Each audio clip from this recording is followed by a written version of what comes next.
Здравствуйте, дорогие друзья, уважаемые подписчики. Я приветствую вас на своем канале, на котором я рассказываю о том,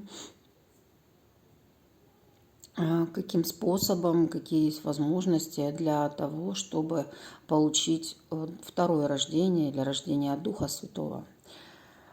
Рассказываю о своем опыте, о том, как я проходила этот путь и о том, что происходит с моими учениками, клиентами, консультантами. Делюсь с вами опытом, который я получаю при взаимодействии с различными людьми на практике. И то, что я на практике вижу, как работают энергии внутри физического тела и тонких тел человека, о том, как эти энергии взаимодействуют, как эти энергии влияют на судьбу человека. И я, конечно, не рассказываю подробности, но я работаю с тонкими энергиями, с тонким телом человека, что потом в результате меняет качество жизни человека и качество его здоровья. Его здоровье становится крепче, иммунная система улучшается, гормональная система начинает работать, ну, скажем так, в правильном режиме, да, и человек исцеляется. Но я уже много раз говорила, что пришла я и стала на этот путь и только тогда, когда мое физическое здоровье стало, скажем так, меня не удовлетворять, и мне пришлось заниматься на практике своим исцелением, потому что все обращения к врачам, я, конечно, обращаюсь к врачам за помощью, но на нашем опыте, на моем опыте взаимодействия с врачами, можно уже написать книгу, которая будет состоять из 20 глав, и каждая глава может описать врачебную ошибку. Но эти знаки стоят у меня в натальной карте, в гороскопе, и я приветствую всех, у кого тоже есть в натальной карте эти знаки. Ну, такое предисловие небольшое. А сегодня я хотела рассказать о том, что сейчас происходит в моей жизни, в жизни моих окружающих людей. Происходят очень серьезные, большие перемены.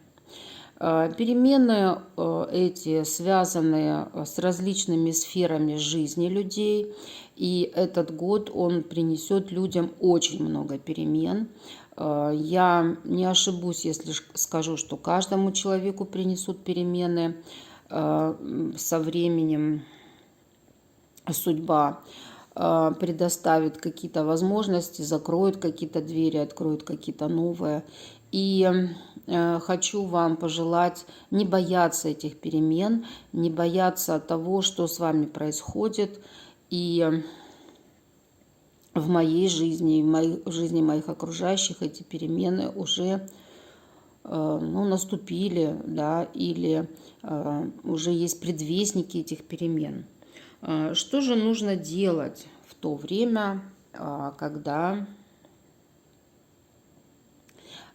происходят перемены? Ну, во-первых, перемены, они вот так вот, как гром среди ясного неба, падают не на всех. Да? Есть такие показатели, такие люди, такие судьбы, когда перемены, ну, вот такие контрастные, да, или происходят быстро. Но это так только кажется человеку, что что-то такое произошло, ну, невероятное какое-то событие, ну, как гром среди ясного неба, я уже сказала, да. Но на самом деле нет ничего более постоянного, чем временное. И нет ничего более постоянного, чем движение. Потому что наша жизнь и события в жизни – это не что иное, как движение, да. И если ваши перемены уже произошли, вы можете сесть и проанализировать те события, которые с вами произошли, и вы обнаружите, что предвестники этих событий были. И были они,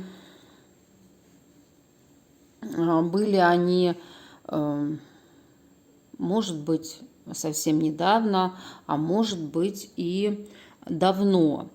Но сопротивление человека, оно отодвигает их события, которые должны происходить. Например, дух показывает человеку, что должно произойти какое-то событие, какие-то изменения, например, на работе. И человек сидит такой, думает, ну, пока меня эта работа устраивает, пока там гром не грянул, пока я ну вот еще тут посижу, и тут вроде и начинает подводить всякую философию, да, под то, чтобы вот эти свои ощущения того, что менять надо что-то, например, в сфере работы, подводит философию, и это создает такой, как резинка такая, да, как бы оттягивает такую, как натягивается, это как резиночка, да, вот это событие оттягивается. Но однажды эта резинка либо вырывается из рук, да, и человек такой и улетел. Либо человек начинает сначала нервничать, да, сначала переживать, какие-то эмоциональные происходят несостыковки, да, с реальностью. Либо если человек как-то, опять же, подавляет в себе свои эмоции, он начинает болеть. Ну и вот так с ментального плана все переходит на эмоциональный уровень, с эмоционального на физическое тело. И если человек ничего не меняет, то он начинает болеть, и его из этого места, например, рабочего, увольняют по состоянию здоровья, например, да? Либо по тому, что человек долго находится на больничном, да? То есть он берет больничный, а это, например, работодателю невыгодно, да? Или человек занимается предпринимательской деятельностью, и он понимает, что он на больничном, но работа не двигается, а есть какие-то обязательства, счета, которые нужно оплачивать, которые должны оплачиваться, да, и у него проседает и бизнес, и его запас денег, и какие-то долги накапливаются, и вот таким способом Бог, дух этого человека показывает, что вставай, выходи из этого места, увольняйся, двигайся, меняй что-то, да, ты уже занимаешь место, которое тебе не дает какого-то роста. Ну, роста всегда связано, духовный рост и материальная наша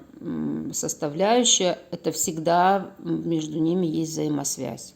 То есть, если есть какая-то стагнация в духовном развитии, какой-то застой, какой-то период такого заморозки, да, такой, то обязательно будет проседание в материальной сфере. Обязательно. Это такой показатель. И тогда, конечно, будет проседание во всех сферах, и в эмоциях, это неудовлетворение, да, и какие-то болезни, потому что все это взаимосвязано. Поэтому я вам рекомендую. Причем всем, кто занимается своим духовным развитием, и еще его гром не грянул, да, сядьте, расслабьтесь, войдите в медитацию, спросите своего духа, в какой сфере жизни должны произойти перемены. Вы можете сделать это, ложась спать, перед сном, либо сесть в медитацию. Ответ может прийти не сразу, не в эту же медитацию или не в эту же ночь может присниться сон, но он придет. Он придет в виде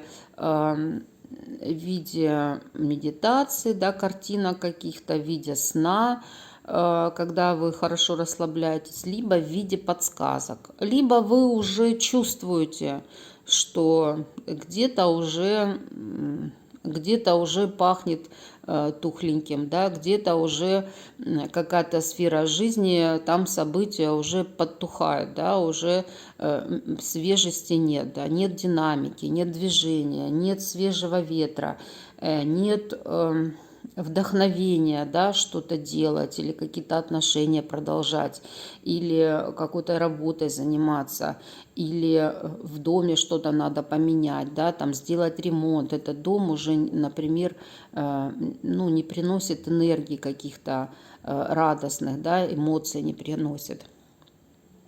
Или нужно поменять машину, или нужно поменять работу, или нужно какие-то перестановку мебели и какой-то косметический ремонт сделать. Или, может быть, уже надо капитальный ремонт делать, да? Или нужно поменять сферу деятельности совсем, да? И когда человек решается на это, то он на какое-то время утрачивает опору. На какое-то время у него вот такое состояние нестабильности, да, как будто не на что опереться, как будто он зависает, да, где-то. Что в это время нужно сделать? Нужно затихнуть, расслабиться, войти в состояние, которое мы называем в духе. И это состояние такого штиля, да, как будто на море, на озере, на реке штиль и гладь, да, и поверхность, она гладкая, да, и тогда на поверхности вот такого вот штиля вы увидите отражение своего будущего, вы увидите то, что вам показывает дух, куда вы должны войти, в какую дверь, да, или вы увидите отражение какой-то другой реальности, да, как будто бы, потому что все события, которые с нами происходят, они происходят сначала на тонком плане. И вот то событие, которое уже произошло на тонком плане, вы увидите. И чем ближе у вас связь с духом, а это значит, вы практикуете йогу света, вы медитируете, ваше тонкое тело не замусорено хламом, шелухой, какими-то эмоциями, оно находится в состоянии штиля максимальное количество времени, тем быстрее вы увидите вот это отражение в своем тонком теле вашего будущего недалекого, да, как, например, сегодня вам приснилось, и через 3 дня вы обнаруживаете, что вы попали в это место, да, и люди называют это дежавю. Это ощущение, как будто вы там уже были. Так вот, дежавю – это проявление на физическом плане того, что уже совершилось на тонком плане. То есть ваш дух уже запланировал, уже увидел, уже сходил туда, да, посмотрел, осталось только реализовать это через физическое тело, прийти в это место ножками, прожить эти дни и увидеть все своими глазами, как это в трехмерном мире реализуется. Насколько это сложно, зависит от вашего духовного развития. И если вы хотите, вы можете практиковать это. И ну, для этого нужно поработать, конечно. Если вам интересна такая тема, то приходите с запросом. Будем с этим работать. Если вы ничего не видите, вот этого своего будущего, тоже расслабьтесь, почувствуйте, что у вас внутри, какие ощущения, какие чувства внутри вы переживаете относительно той сферы жизни, в которой намечаются перемены. Но, как говорится, мы иногда пятой точкой чувствуем, да, или говорят, что там пятым чувством или интуицией, да, своей. Вот включите это, но не испугайтесь и не сопротивляйтесь. Это очень интересно смотреть, наблюдать, как на тонком плане сначала происходят события, а потом мы их смотрим, как реализовались, да, когда, ну, допустим, нам во сне или в медитации показывают какие-то события в стране, например, или в жизни наших близких, или состояние какого-то человека, или какое-то событие, да, и ну, потом очень интересно наблюдать, как это проигрывается, и как это здесь мы уже видим в ярких красках, да, так без наметок, да, вот все это, как это реализовано в трехмерном мире. И чем больше вы будете практиковать, тем чаще у вас эта связь будет выстраиваться, и тем быстрее вы наладите связь с тонким миром, и в тонком мире события формируются, да, в трехмерном мире они проявляются. Мы знаем, что есть мир прави, это тонкий мир, который управляет, да, нашим миром, он формирует там события. А мир яви – это то, где проявлены события, да, они, ну, проявлены, то, что мы уже проживаем, да, в своем физическом теле. И также вы будете понимать, когда вы мечтаете, когда эта мечта реализуется, как быстро она реализуется, да, то есть можно отпрактиковать свои мечты, да, и видеть и наблюдать, как они реализуются. Это очень интересная практика. Я думаю, что наши далекие предки ей пользовались, и, ну, не то что пользовались, они в этом жили, да. Поэтому попробуйте. Если у вас получится, я буду за вас рада. Напишите в комментариях под этим роликом, как это у вас проявляется, в какой сфере жизни события произошли у вас. И если вам нужна помощь, приходите на консультации, приходите на занятия, на обучение, на тренинги, в школу обучаться. Я буду вам рада. А на сегодня я прощаюсь с вами. Всего вам доброго. До свидания.